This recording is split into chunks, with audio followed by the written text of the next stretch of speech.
आचार्य देवो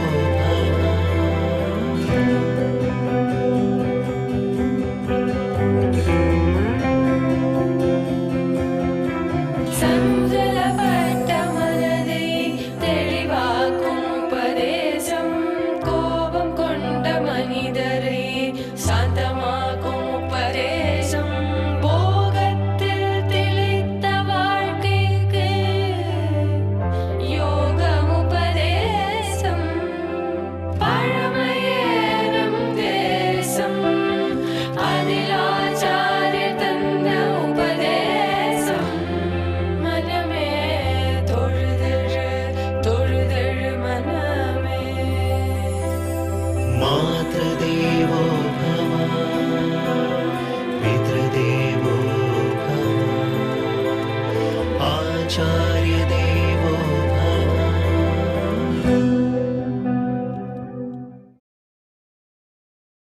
धर्मे च अर्थे च कामे च मोक्षे च भरतर्षभ यदि हास्ति तदन्यत्र यन्नेहास्ति न तत्क्वचित्.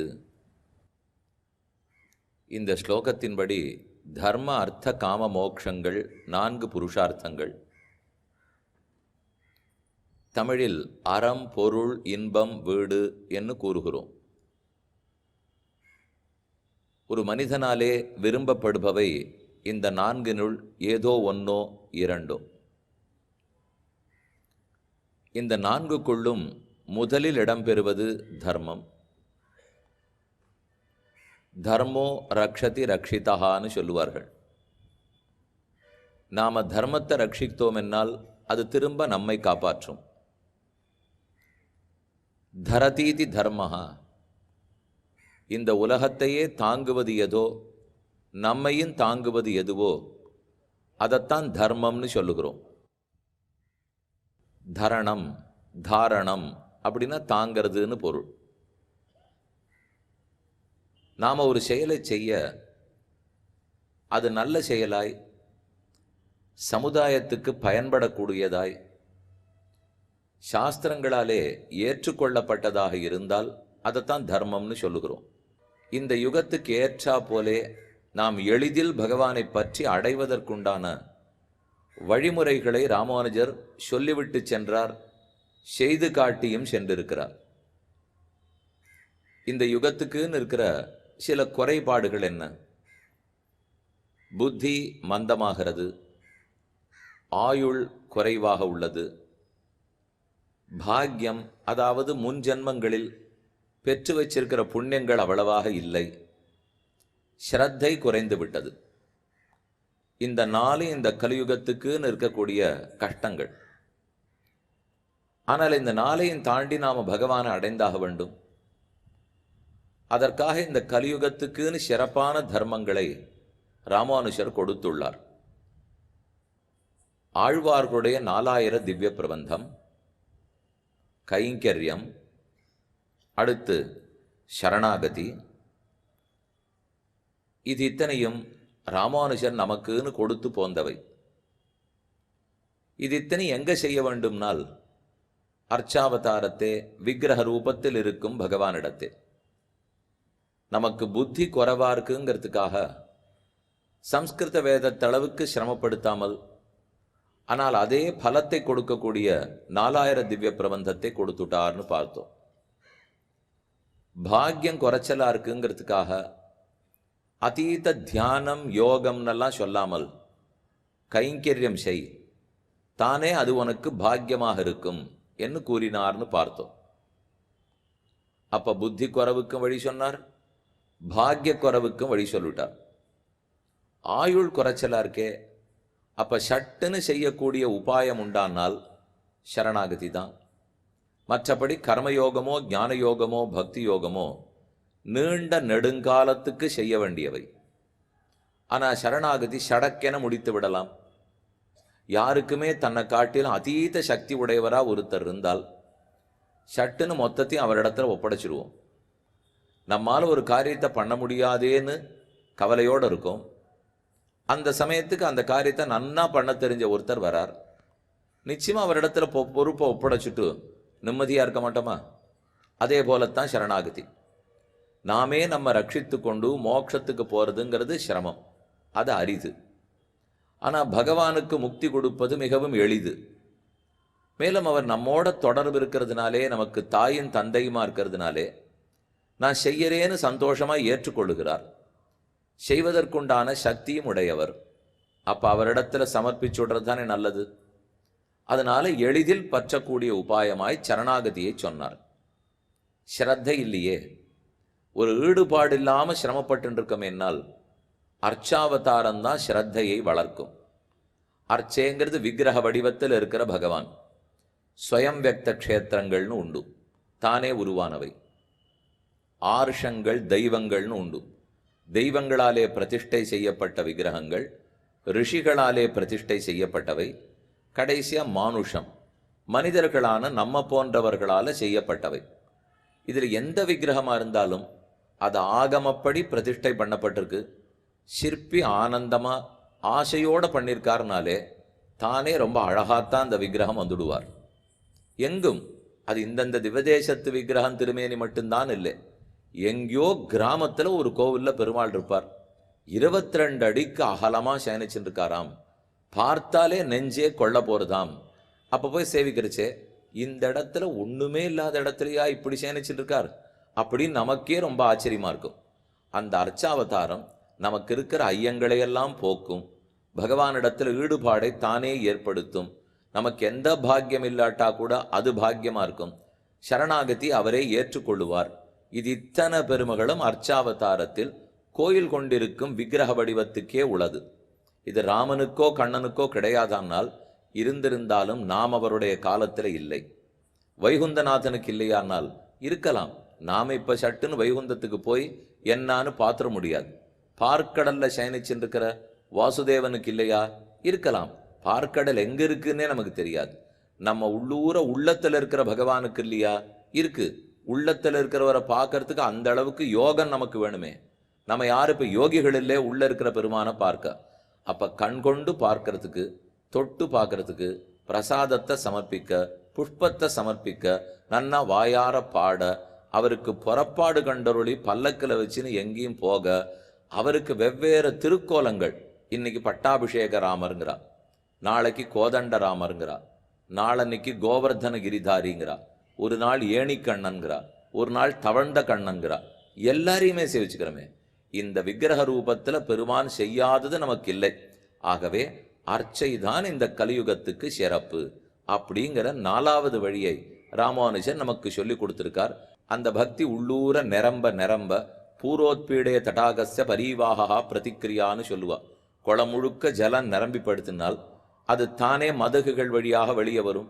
அதை போல ஆழ்வார்களுடைய உள்ளத்தில் அத்தனை பக்தி நிரம்பித்து அந்த பக்தி வாய் வழியே வெளியே வந்தது தான் 4000 திவ்ய பிரபந்தம். பொய்கையாழ்வார், பூதத்தாழ்வார், பேயாழ்வார், திருமழிசையாழ்வார், நம்மாழ்வார், குலசேகராழ்வார், பெரியாழ்வார், தொண்டரடிப்புடியாழ்வார், திருப்பாணாழ்வார், திருமங்கையாழ்வார், மதுரகவியாழ்வார், ஆண்டாள், இன்னும் மொத்தம் 12 பேர். இவர்கள் அத்தனை பேரும் சேர்ந்து பாடினது தான் 4000 திவ்ய பிரபந்தம். இதுக்கு இருக்கிற முக்கியமான வேறுபாடு, வேதத்தை சொல்லுவதற்கு கட்டுப்பாடுகள் உள்ளன, விதிமுறைகள் உள்ளன. எல்லாரும் சொல்லிடுறதுக்கு முடியாது. அது அதிகிருத்தாதிகாரம்னு சொல்லுவா. இந்த அதிகாரம் இருக்கிறவர்கள் தான் சொல்ல முடியும். இப்போ இதெல்லாம் சரியா தப்பா எந்த விசாரத்துக்குமே நான் வரல. 3 வர்ணத்தவர்கள் சொல்லலாம், ஆண்கள் மட்டும் சொல்லலாம் அப்படின்னு ஏற்படுத்தி வச்சிருக்கா. முதல் 3 வர்ணத்தவர்கள் சொல்லலாம், அதுலேயும் ஆண்கள் மட்டும்தான் சொல்லலாம், பெண்கள் சொல்லக்கூடாது. இதெல்லாம் வேதத்தில் இருக்கிற கட்டுப்பாடு, குறைபாடுன்னு வச்சுடுவோம். ஏன்னா அதை அப்போ எல்லாருக்குமா இல்லையோ இல்லையோ. ஒரு வஸ்து என்னைக்கு எல்லாருக்குமா இருந்ததுனால்தான் நமக்கே இருக்கும். ஒரு பழமொழி சொல்கிறது, ஒரு பாதையை நன்னா போட்டுட்டு அதில் நீங்கள் போகக்கூடாது, நீங்கள் போகக்கூடாது, நானே போவேன்னு சொல்லிட்டு இருந்தியானா 100 வருஷத்தில் அந்த பாதை உனக்கும் இருக்காதுன்னு அந்த பழமொழி சொல்லும். அப்படின்னா அந்த பாதையில் எல்லாரையும் போக விட்டா தான் நீயும் போக முடியும். உனக்கேன்னு வச்சுருந்தானே எத்தனை நாள் பாதை இருக்கும். அதை போல் இப்போ என்ன அடுத்து நிஜமாவே வேதங்கள் சிலருக்குன்னு சொல்ல போக அவர்களே படிக்கிறது இல்லை. இப்போ பிராமணர்கள் வேதம் ஓதித்தான் பிழைக்க வேண்டும். எத்தனை பிராமணர்கள் 6 இப்போ வேதம் ஓதின்னு இருக்கா? ஒரு பஞ்சாதியானு தெரிஞ்சிருக்குமா, சந்தியாவந்தன மந்திரமானு தெரிஞ்சிருக்குமான்னா இல்லை. ஏன் போயிடுத்துனால் இப்போ அதை காரணத்தை ஆராய்ச்சி பிரயோஜனம் இல்லை. போயிடுத்தே அப்போ அதுக்கு பதிலுக்கு ஏதானும் உண்டானால் சம்ஸ்கிருத வேதத்துக்கு சமமான திராவிட வேதம். திராவிட வேதங்கிறது தான் தமிழ் வேதம். ஆழ்வார்களுடைய 4000 திவ்ய பிரபந்த பாசுரம். திராவிடம்ங்கிற சொல்லுக்கு தமிழ் என்று பொருள். இதுல என்ன ஒரு ஆச்சரியமானதுனால், ஆழ்வார்கள் தமிழர்கள்னு ஒத்துணுடுவார். ஆனா ஆச்சாரியர்கள் அத்தனை பேரும் தமிழர்களான்னு கேட்கறச்சே அது திராவிடமா இருக்கா இல்லையா எதோ பேச்சு வந்துடும். ஏன் அந்த குழப்பம் வருதுன்னால், ஆழ்வார்கள் அத்தனை பேரும் பிராமணர்கள் இல்லையோ. அதனால இப்ப சந்தேகத்துக்கு இடம் இல்லாம தமிழர்கள்னு ஒத்துணுடுவா. ஆச்சாரியர்கள் அத்தனை பேரும் பிராமணர்களா இருந்திருக்காளோ இல்லையோ, அதனாலதான் விசாரம் வந்துடும் இவர்களெல்லாம் தமிழர்களா இல்லையான்னுட்டு. இப்படி வச்சுங்களேன், அந்த ஆழ்வார்களுடைய 4000 பாசுரம் தான் உயிர்னு இந்த இத்தனை ஆச்சாரியர்களும் பற்றி இருந்தார்கள். அது அத்தனை பாசுரத்துக்கு இவர் தான் உரையாசிரியர்கள், விளக்கமா உரை எழுதியிருக்கா. அப்ப அவர்களே தெய்வம். தமிழ பாடியிருக்கிற ஆழ்வார்களையே தெய்வம்னு சொன்ன ஆச்சாரியர்களை திராவிடர்களா ஒத்துக்காதப்பட முடியுமா? அதனால திராவிடங்கிறதுக்கும் எந்த சாதிக்கும் ஒரு சம்பந்தமும் இல்லை. திராவிடங்கிறது மொழியை பொறுத்த விஷயமே தவிர அது பிறப்பை பொறுத்தோ சாதியை பொறுத்ததோ அல்ல. இந்த தெளிவு முதல்ல நம்ம எல்லாருக்கும் வரணும். அதனால நம்ம ஆழ்வார்கள் அத்தனை பேரும் திராவிடர்கள் தான், ஆச்சாரியர்கள் அத்தனை பேரும் திராவிடர்கள் தான். இதுல சைவத்துக்கோ வைணவத்துக்கோ எந்த வேறுபாடும் கிடையாது. சைவத்திலையும் அத்தனை பேரும் தமிழர்கள் தான், வைணவத்திலையும் அத்தனை பேரும் தமிழர்கள் தான். அது முற்சங்கம் இடைச்சங்கம் கடைச்சங்கத்தை வளர்த்ததே இவர்கள் தான். இப்ப இந்த சங்ககால தமிழ்னு இவ்வளவு தூரம் சொல்லிருக்கமே, சைவமும் வைணவமும் சேர்ந்து அந்த சங்ககால தமிழை வளர்த்திருக்கலன்னால் இன்னைக்கு அவர்களை பத்தி நம்ம பேசிட்டு கூட இருக்க முடியாது. அதனால திடீர்னு இப்ப சைவ வைணவத்தை விட்டுட்டு தமிழை மட்டும் வளர்த்துள்ளான்னு பார்த்தால் அது நடக்காத காரியம். புரியாம பேசிட்டு இருக்கோன்னு அர்த்தம். இப்போ அதனால தனித்து எங்க வளர்ந்துடும்? இது இருந்தால்தான் ஆன்மீக மொழிகள் ஆன்மீக பாடல்கள் இருந்தாலே ஒழிய தமிழை வளர்த்திருக்கிறது அவர்கள் தான் வளர்த்திருக்கா. இன்னைக்கு நாம் ஏதோ தமிழ்னு சொல்லிட்டு இருக்கலாமே தவிர அது சொல்லாத காலத்திலேயே அவர்கள் தான் வளர்த்திருக்கா. இன்னைக்கு நிறைய விஷயத்தை பத்தி நிறைய பேசுறோம், பேசுறதுனால வளர்க்கறதா நினைச்சுட்டு இருக்கோம். அவ பேசாமலே வளர்த்துட்டு இருந்தா. பேசாம செய்யற காரியம் என்னைக்கும் சிறக்கும், பேசிண்டே செய்யற காரியம் அவ்வளவா சிறக்காது. வான்னு பேசிட்டு இருந்தா எதுக்கு கத்திட்டு இருக்கீங்கன்னு கேட்போம் இல்லையோ. அதனால எல்லாமே திராவிட மொழி. திராவிடம்னு சொன்னா தமிழ். சம்ஸ்கிருத வேதத்தை தமிழாக்கி கொடுத்தனர் ஆழ்வார்கள். எதற்குனால் அதுவும் பகவானுடைய சங்கல்பம். இது சம்ஸ்கிருத வேதத்துக்கு இந்த மாதிரி குறவு ஏற்பட்டுவிட போறது, ஆறு பெருசா படிக்க வர போறது இல்லை, புத்தி குறவு உருவாக போறது. ஆனாலும் அவர்களுக்கு பகவான் இல்லே, பகவானை பத்துவதற்கு வழி இல்லாத படக்கூடாது. அதற்காக சம்ஸ்கிருத வேதத்தை தமிழாக்கி கொடுத்துருவோம். இதைத்தான் வேதம் தமிழ் செய்த மாறன்னு சொல்லுவார்கள். வேதத்தையே தமிழாக்கி கொடுக்கத்தான் சுவாமி நம்மாழ்வாருடைய அவதாரம். இந்த ஆழ்வார்கள் அவதாரத்துல பெருமை என்னன்னால், பாடினவர்களே எந்த வித்தியாசமும் இல்லாதவர்கள். அதுல பிராமண க்ஷத்ரிய வைசிய அதெல்லாம் ஏதும் இல்லை. எல்லா சாதியில இருக்கிறவர்களும் பாடியிருக்கா. எல்லாரும் ஆழ்வார்கள்னு கொண்டாடப்படுறா. அதனால் இன்னார் சொல்லலாம் இன்னார் சொல்லக்கூடாதுங்கிறது இல்லையோ. இப்ப சம்ஸ்கிருத வேதம்னு சொல்லச்சே 3 வர்ணத்தவர்கள் சொல்லலாம், ஆண்கள் தான் சொல்லலாம், பெண்கள் சொல்லக்கூடாதுன்னு வந்தது.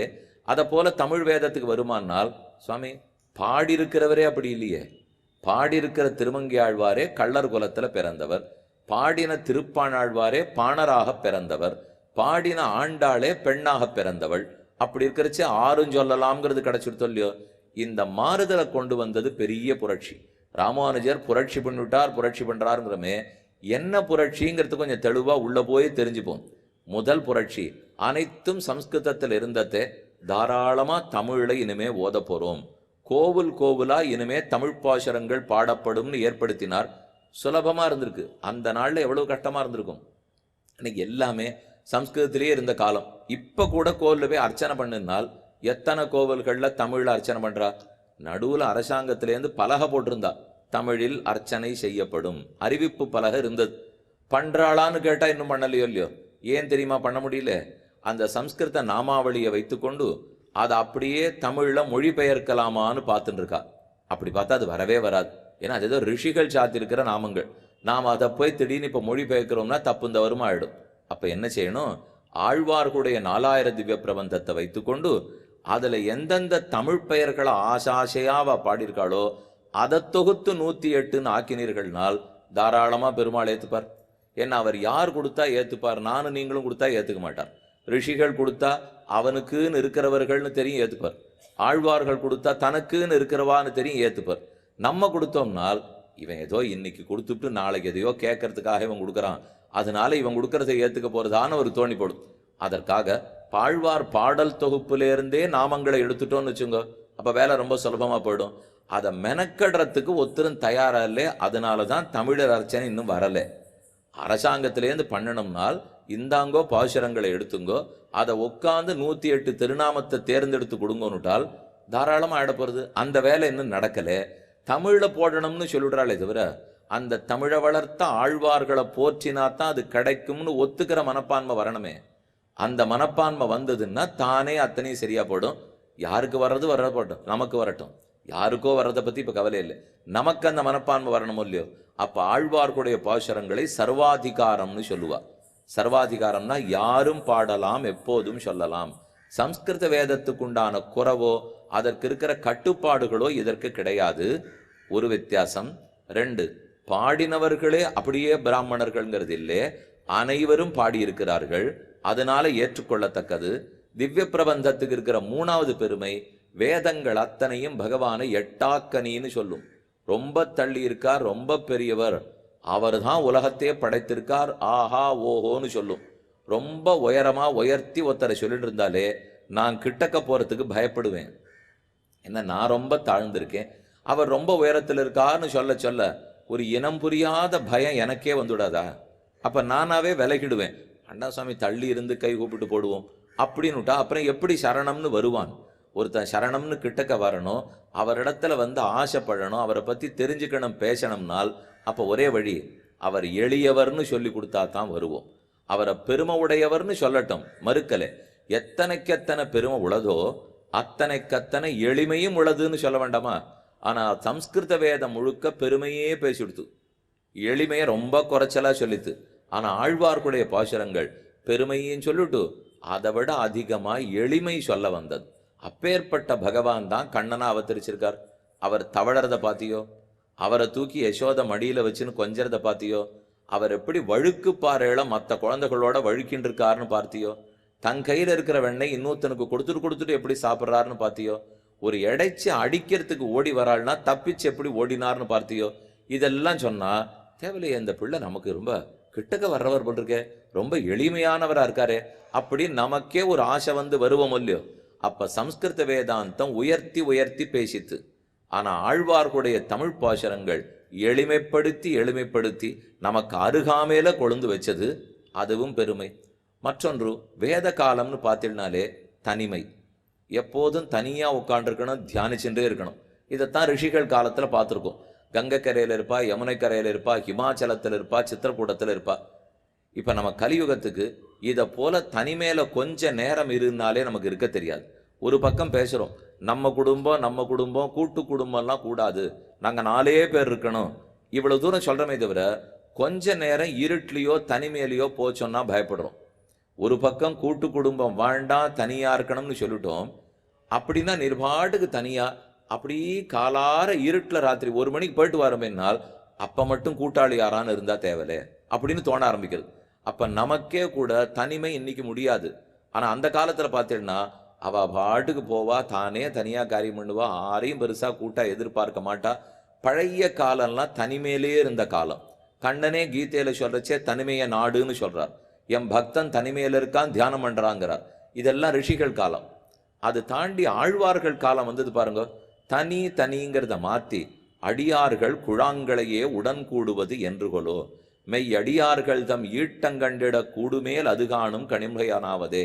சத் சங்கத்துக்கு மகாத்மை சொல்லி கூட்டமா இருக்கணும், பக்தர்கள் சேரணும், சேர்ந்து ஆடணும், பாடணும், கோலாட்டம் போடணும், எல்லாம் சேருங்கோ, கூட்டமா இருங்கோ. இது ஆழ்வார்கள் சொன்னது, கலியுகத்துக்கு ரொம்ப ஏற்றது. தனியாருங்கோ தியானம் பண்ணுங்கோ, இதெல்லாம் ரிஷிகள் காலத்தது, சம்ஸ்கிருத வேதத்தது. கூட்டமா இருங்கோ, நன்னா ஆடி பாடுங்கோ, செய்யுங்கோ, இது ஆழ்வார்களது. இதுதான் நமக்கு இப்ப கலியுகத்துக்கு இருக்குமே தவிர இந்த யுகத்தை பார்த்து ஏற்கனவே பயந்து போயிருக்கோம். இன்னும் தனியா வேற இருந்தால், பிரம்மா முதல்ல உலகத்தை படைக்க ஆரம்பிச்சார், அவர் மட்டும்தான் இருந்தார். திருமால் அவரை பார்த்து நீ படைப்பாய்ன்னு சொன்னார். படைக்கிறதுக்கு 2வது மனுஷனை படைக்க போனார். உடனே அவரே சொல்றார், யோசிச்சுக்கோ, இப்ப தனியா இருக்கிற வரைக்கும் நிம்மதியா இருப்பே, 2வது ஒருத்தரை படைக்க போனியானா ஆபத்தும் பயமும் வரும்னார். பிரம்மா சொன்னார், தனியா இருக்கவே தான் பயமா இருக்கு, கூட ஒருத்தர் இருந்தா பயம் இல்லாத போயிடுமோ இல்லையோ? என்று பதில் சொல்றார். அதுக்கு ஸ்ரீமன் நாராயணன் அவரிடத்துல என்ன தெரியுமா சொல்றார்?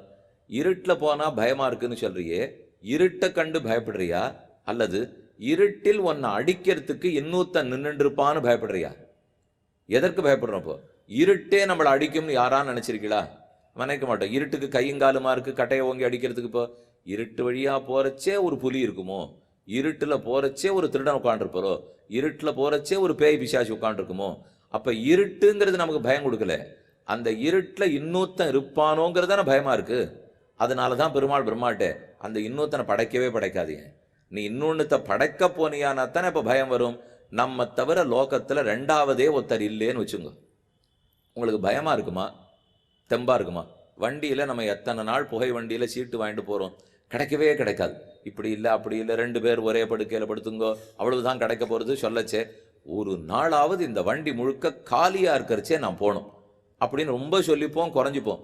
நிஜமாவே ஓஹோன்ற ஒரு மழைக்காலத்தில் மொத்தம் 20 பெட்டியும் காலியாக இருந்து நம்ம ஒருத்தர் மட்டும் அதுல இருக்கோம்னா ஏறி பாருங்க, ஏற மாட்டோம், இறங்கி வந்துருவோம். ஏன் அப்படி? நீர் தானே காலியா இருந்தா தேவையில்லைன்னு சொன்னிருந்தால் காலியா இருந்தா தேவையில்லைன்னு தோணும், இருந்தா யாருக்கும் தைரியம் வராது. அதனாலதான் ஆழ்வார்கள் கூட்டமா இருங்கோ, அதுக்குன்னு யாரையோ கூட்டம் சேர்க்காதீங்கோ, சத் சங்கத்தில் இருங்கோ. நல்லார்களோட சேர்ந்து இருந்தோம்னால் தானே அது ஆச்சாரிய இடத்துல கொண்டு போய் விட்டுடும், பகவான் இடத்துல விடுங்கிறத தனிமை தியானம்ங்கிறத மாத்தி எல்லாம் கூட்டமா இருந்து பகவானை பாடி பாடியே அனுபவிக்கலாம்.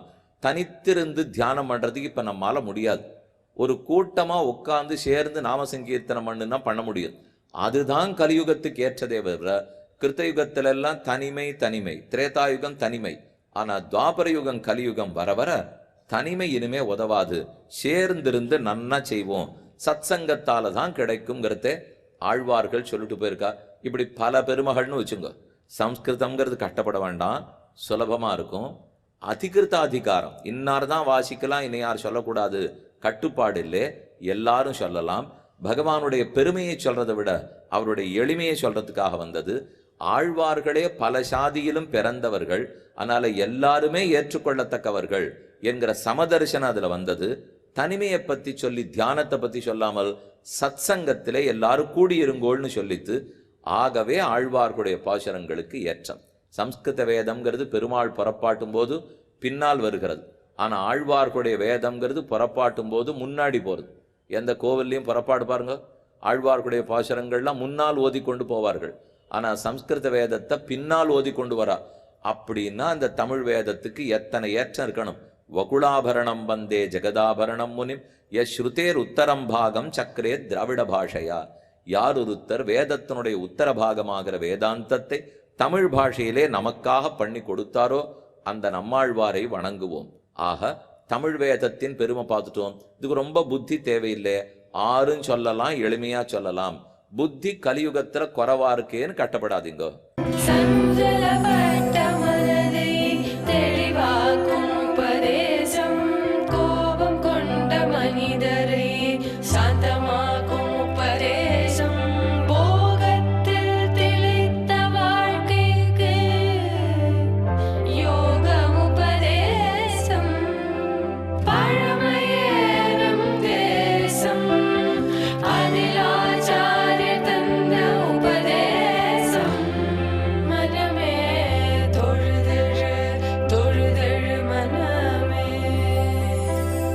मातृदेवो भव, पितृदेवो भव, आचार्यदेवो भव.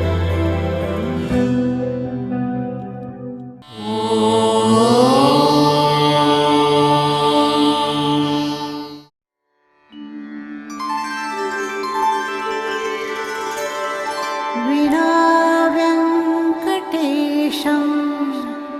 ननाथो ननाथः, सदा वेङ्कटेशं स्मरामि स्मरामि.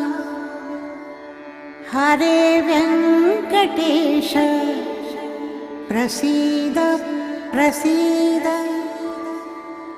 प्रियं वेङ्कटेश प्रयच्छ प्रयच्छ.